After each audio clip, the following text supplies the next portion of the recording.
everyone, welcome to the Leads Unfiltered podcast, hosted by Lead for Good Africa in partnership with the Metropolitan School of Business and Management, UK. Last year, we hosted Leads Unfiltered, a webinar where we brought together different women from different nations to talk about leadership and investing in our leadership capacity and potential as women.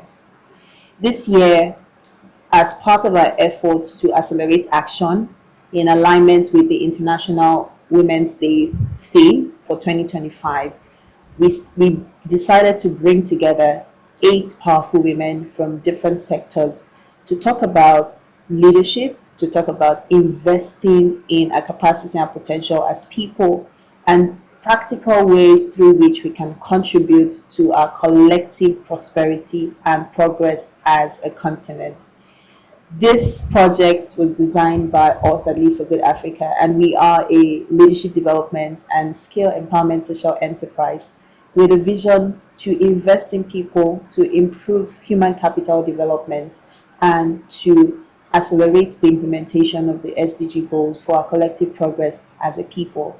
So throughout our conversations, you'll be hearing us talk about collective progress, collective prosperity, economic advancement, gender equity, investing in people, because we believe that the more we invest in people, the more we're able to contribute to our progress as a continent. The solutions to the challenges we face lies within individuals.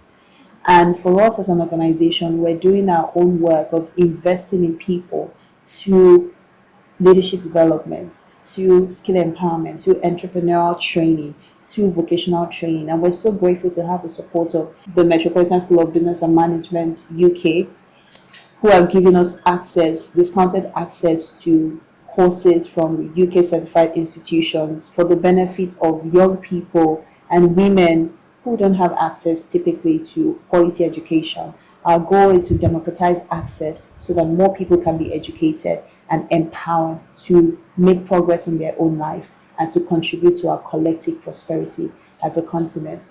For this particular episode of Leads Unfiltered, I have the pleasure of sitting with 𝗦𝗵𝗲, who is big on investing in people. She's a young leader, and she talks a lot about how we can grow our capacity as young leaders so that we can make meaningful contribution. Zina, I'm excited to have you. Interestingly, Zina is also our operations and communications team lead at Lead for Good Africa, and she really embodies the vision of what Lead for Good Africa is all about. So welcome to this conversation where we talk about why we need to invest in young people. Okay. All right. You're a young person.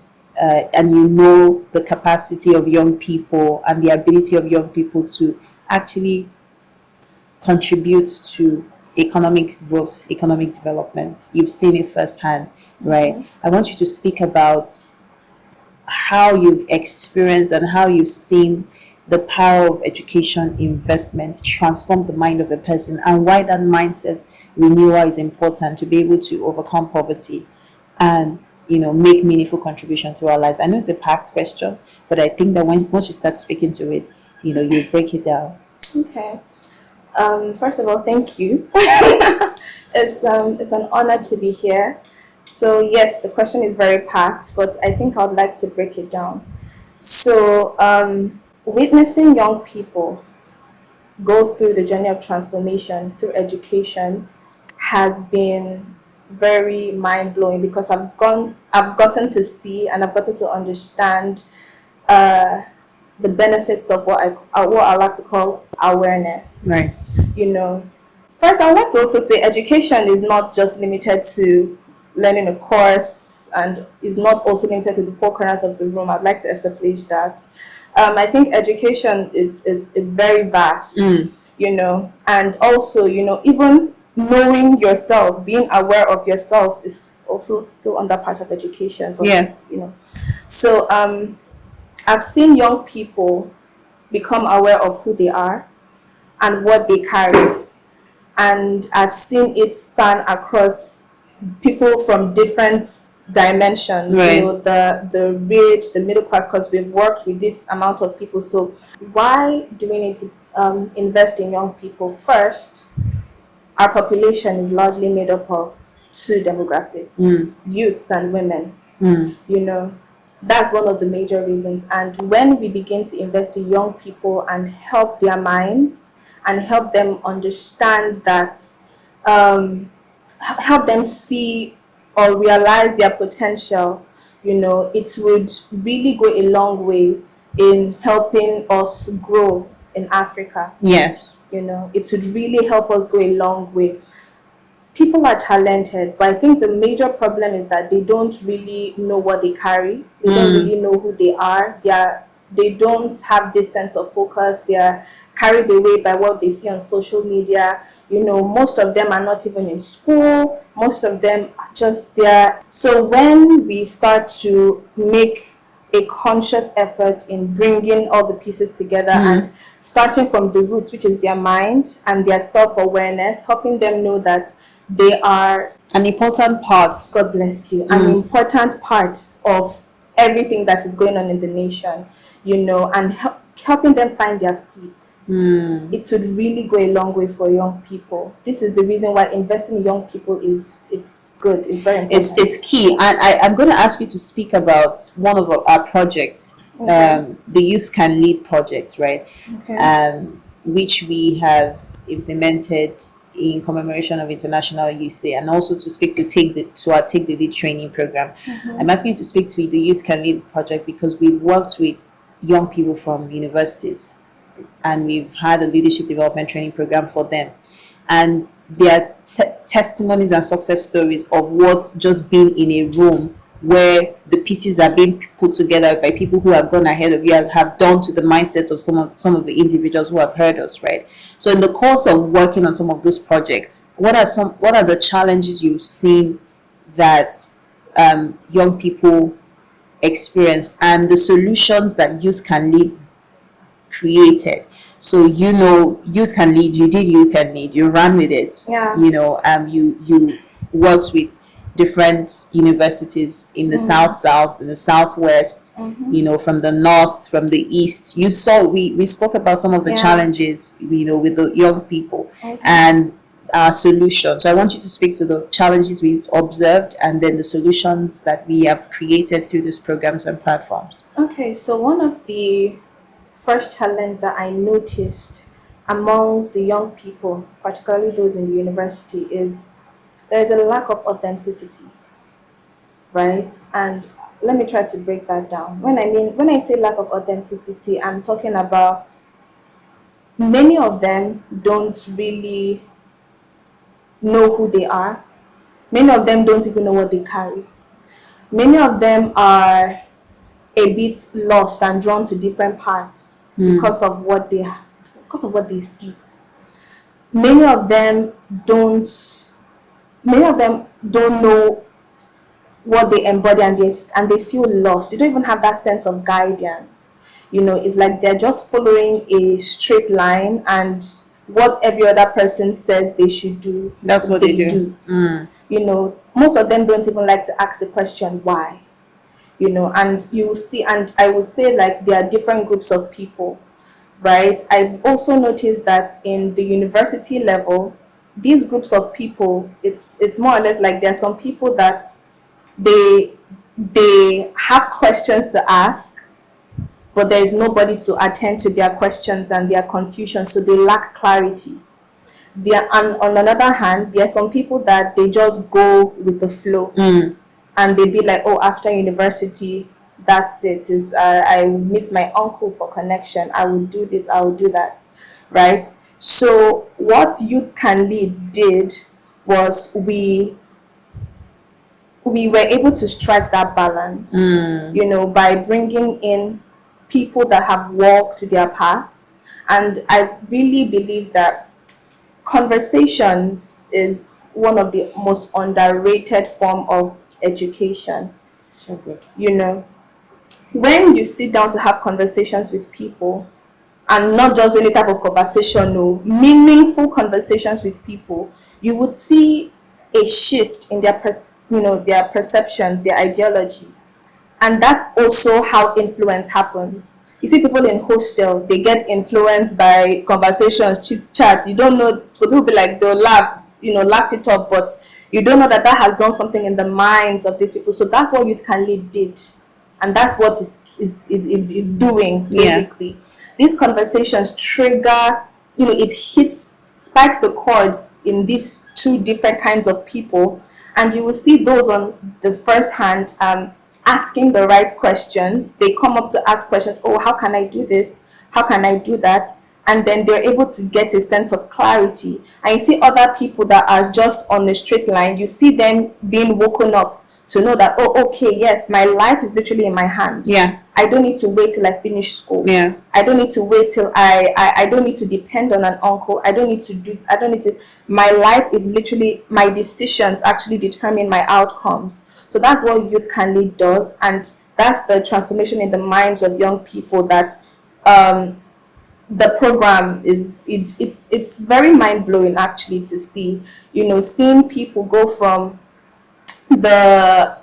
being unaware, being unclear, and just seeing how one conversation, oftentimes it's at least that one conversation sparks this curiosity in them. Yeah. And then from there you see them being eager to know more, because and I think it's really good for us to even start focusing on people in the university setting, because that's where the questions come. Yeah. Some people are put in courses that they don't even like.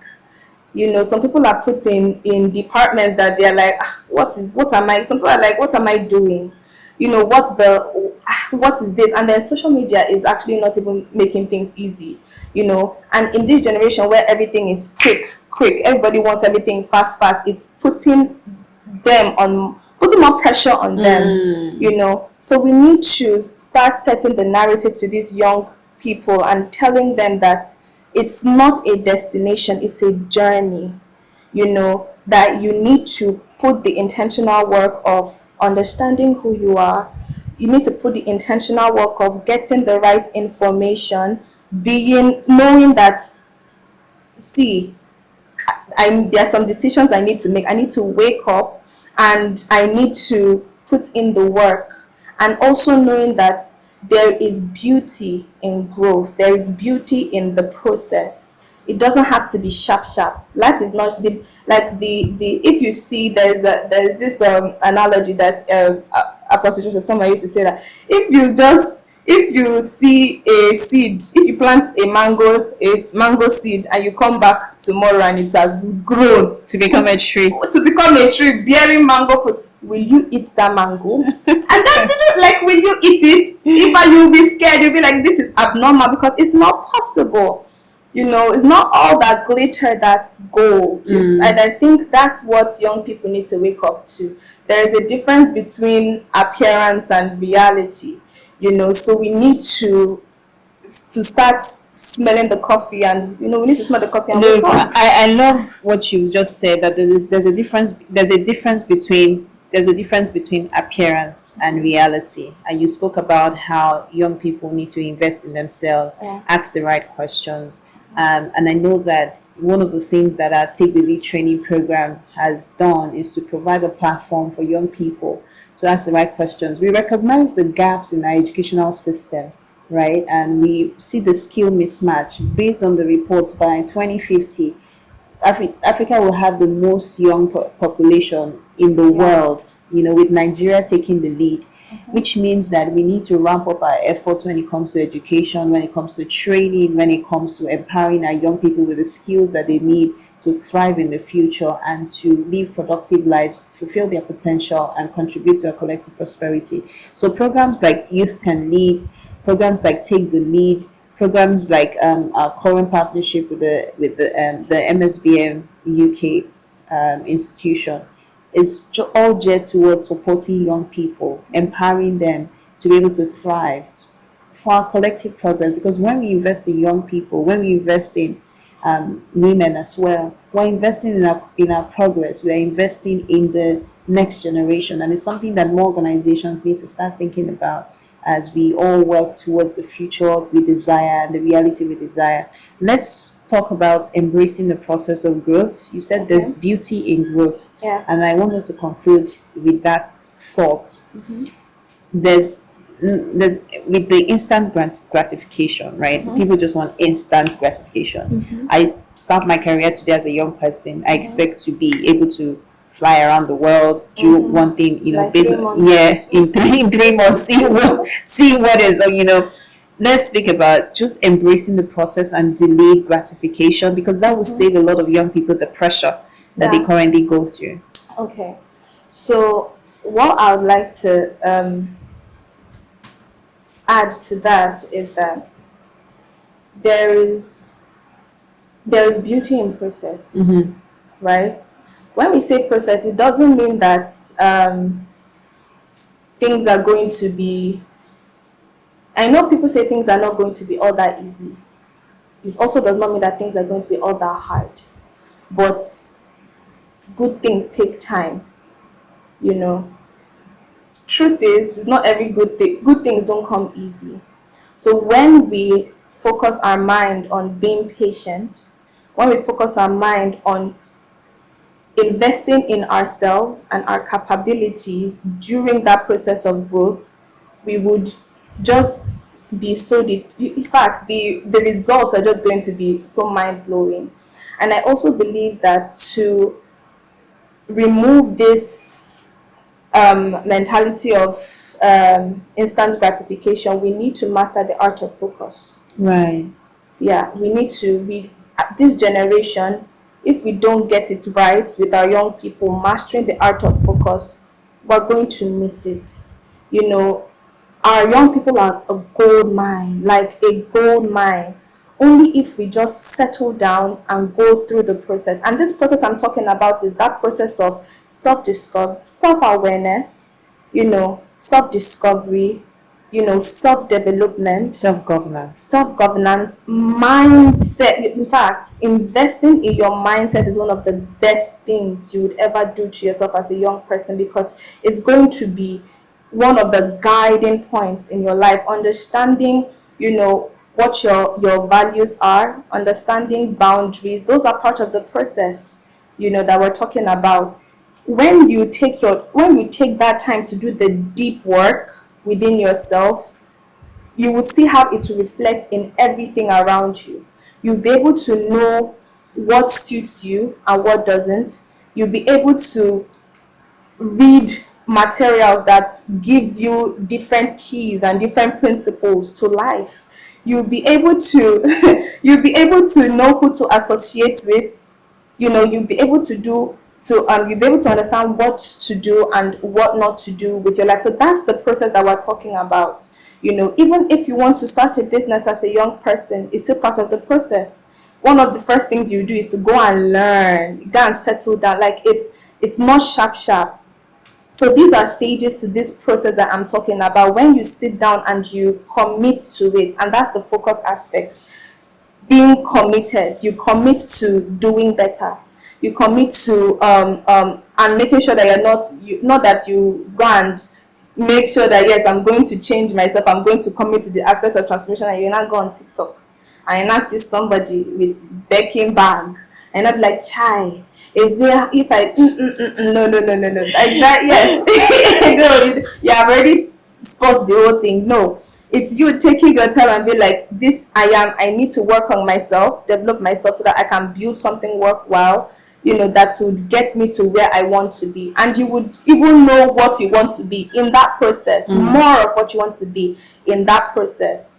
So yes, I think that's the whole take on this. I think that's brilliant, and it just brings me to our Take the Lead training program, which we have for young people, right? Because we're big on investing in people as an institution, and our curriculum has been tailored to meet the needs of young people, to help them overcome the distractions we see, to focus by giving them clarity on their vision, help them develop the right value system that helps for longevity, that helps to embrace the process and see the beauty in growth, and also with time management, how to manage time, how to build the discipline required to be able to stay the course and overcome the comparison and all the things we see on social media that deters our progress as a people. And for you to be a part of our training program, you can head over to our website, leadforgoodafrica.org, and sign up for any of our training programs. So you can take the retraining program. You can also earn a certificate from a UK certified institution based on our current partnership with the Metropolitan School of Business and Management UK. Through this 8-part episode, we'll be talking to different women. I've just finished a conversation with 𝗦𝗵𝗲 on how important it is for us to invest in young people and the work that we do at Lead for Good Africa. In the course of the next conversations, I'll be sitting with different women from different sectors and from different generations, speaking about why we need to invest in women and youth, why we need to invest in our potential as a people, and practical ways for us to contribute to our economic development as a nation. For us at Lead for Good Africa, we're big on investing in people, like I've said, and our hope is that you find the conversation we'll have very insightful. Please do your best to share every episode that you watch, share any episode that you watch that you find insightful. I believe that all the episodes are insightful because we sat down with powerful female leaders who are advancing in their own industry and making an impact with their lives. Thank you for joining us, Zina. Thank you for joining me on this conversation. It's a pleasure. Please don't forget to subscribe, don't forget to share, don't forget to leave a comment for us, and we'll see you on the next episode. Bye.